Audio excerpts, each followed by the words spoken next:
Hello नमस्कार। मेरा नाम है अजबीर रावत और आप देख रहे हैं अजबीर रावत ब्लॉग। दरअसल मैं अभी आया हूँ चिन्याली सौड़ से जो एक रास्ता जाता है, अल्टरनेट जो रास्ता जाता है, दरअसल उससे मैं निकल रहा था और अचानक मेरे दिमाग में आया कि देखो यहाँ पर जो है मल्ली का सेहरा है। कहते हैं कि किसी भी समाज को जानना हो तो उस समाज की लोक गाथाओं को जानना पड़ता है। तो पहाड़ों को और करीब से जानने के लिए आज हम बात करेंगे जीतू बगडोल और उनकी अटूट प्रेम कहानी की। चलिए बात करते हैं। इस बार तुम्हारे लिए परिवार में रुपाई के लिए कोई शुभ दिन नहीं है शोभनू, जीतू को कहना इस साल तो फसल नहीं जुत पाएगी। जीतू बगडोल का छोटा भाई रुपाई का दिन निकलवाने के लिए पंडित जी के पास गया है।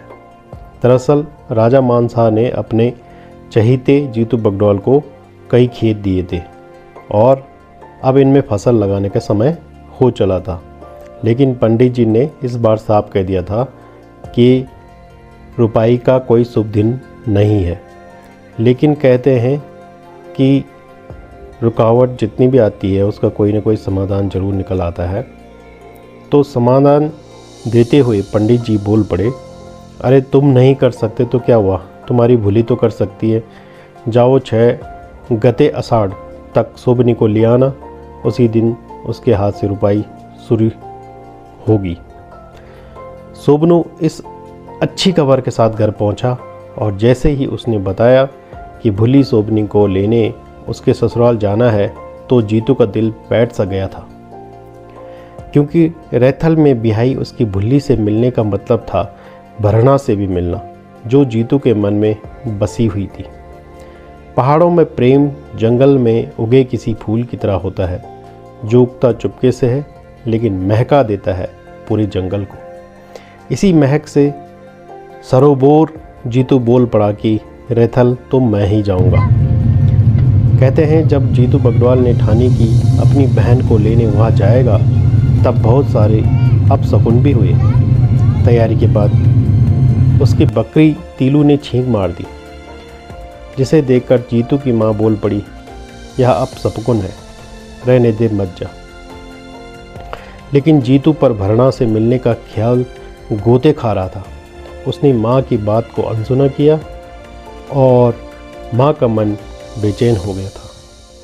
वह जीतू को बार बार कहने से रोकती रही, पर जीतू ना रुका। चेहरे पर अपनी छबीली मुस्कान सजाए, हाथों में नौसुरी बांसुरी थामे निकल पड़ा जीतू बगडोल रैथल को।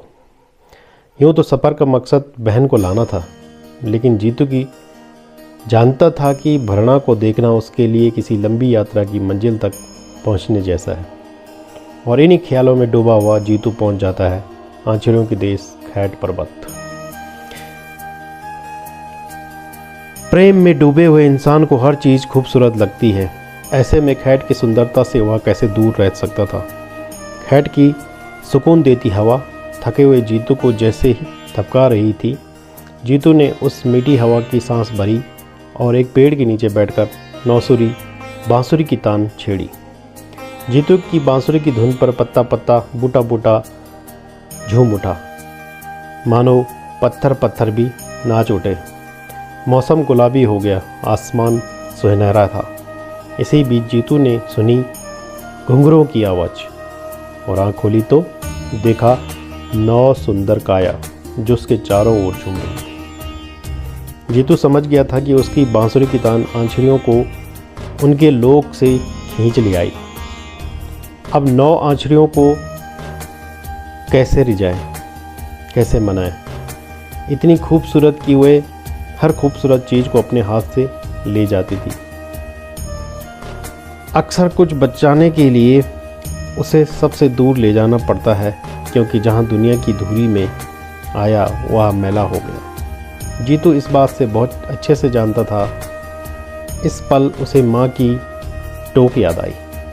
उसने अपने कुल देवता को याद किया। आंचड़ियों पर किसी देवता का बस न था, क्योंकि वह जीतू ही जानता था जिसने उन्हें बुलाया था।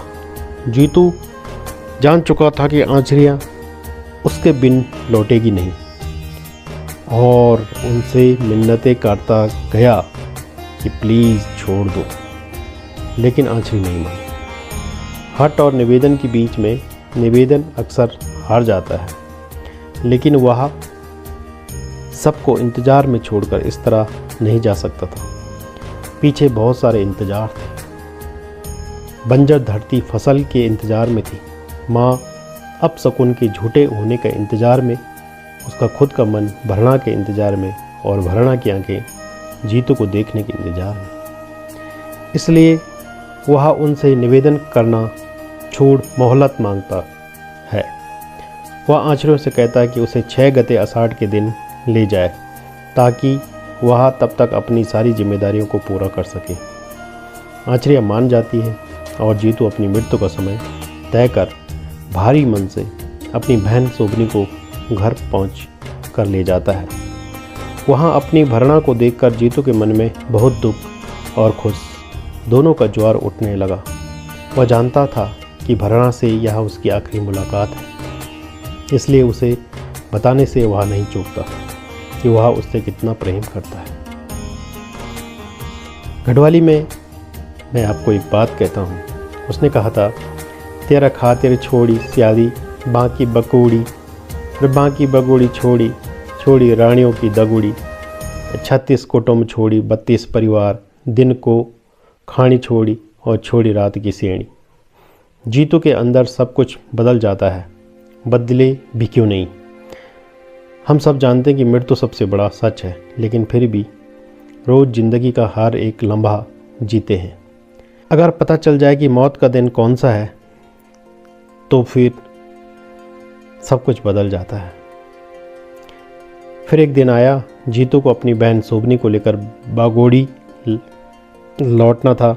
वह भरणा से आखिरी मुलाकात करता है और कहता है, डाल्यो माँ तेरा फूल फुलाला, खिलली बुरा से की डाली, ऋतु बड़ी बड़ी आली दागड़ा, मीनी औंदो ने औंदो को जानी। जीतू बगोड़ी लौट जाता है और देखते ही देखते 6 गते आषाढ़ का दिन आ जाता है, जब बंजर धरती में बीज डालने होते हैं। गांव, घर और खेतों में मानो जलसा था। बैल तैयार थे, हल तैयार था, छबीला जीतू तैयार होकर भी तैयार न था। जीतू खेतों में हल लगाना शुरू करता है और तभी 9 बड़ी आँचरियाँ वादे के मुताबिक उसे लेने आ जाती है। जीतू धरती के अंदर समा जाता है और फिर आती है परिवार पर मुश्किलें। जीतू मर कर भी उसका साथ न छोड़ा, वह न होकर भी अपने परिवार के साथ था। उस दौरान राजा ने जीतू को अदृश्य शक्ति को भांपा। राजा ने जीतू की अदृश्य शक्ति को भांपा और ऐलान किया कि आज से जीतू को पूरे गढ़वाल में देवता के रूप में पूजा जाएगा। तब से जीतू बगडवाल की याद में गांव-गांव में गीत गाए जाते हैं और उनकी कहानी का मंचन किया जाता है। आषाढ़ में क्या हुआ कि आँचरियाँ खुद इन खेतों पे आई और बड़े बड़े बैल और जीतू और भरणा सबको यहाँ पर डुबा के ले गई। इन्हीं पर छेद हो गए इन खेतों में और इन्हीं के अंदर सब बैल और सारी जो पार्टीज थी जीतू की, वो यहाँ पर डूब गई। तो इस तरह ये इंटरेस्टिंग कहानी है कि आँचरियों के द्वारा यहाँ पर जीतू बगडवाल को हार लिया गया और जीतू बगडवाल का इतिहास बहुत ज़्यादा इम्पोर्टेंट है। तो उम्मीद है आपको ये मेरी स्टोरी पसंद आई होगी। थोड़ा बहुत जितना मैंने जानकारी इकट्ठी की थी उसको मैंने आपको बताया है। उम्मीद है आप मेरे इस ब्लॉग को पसंद करेंगे और अगर आपको पसंद आया तो लाइक और सब्सक्राइब ज़रूर कर दीजिएगा। धन्यवाद।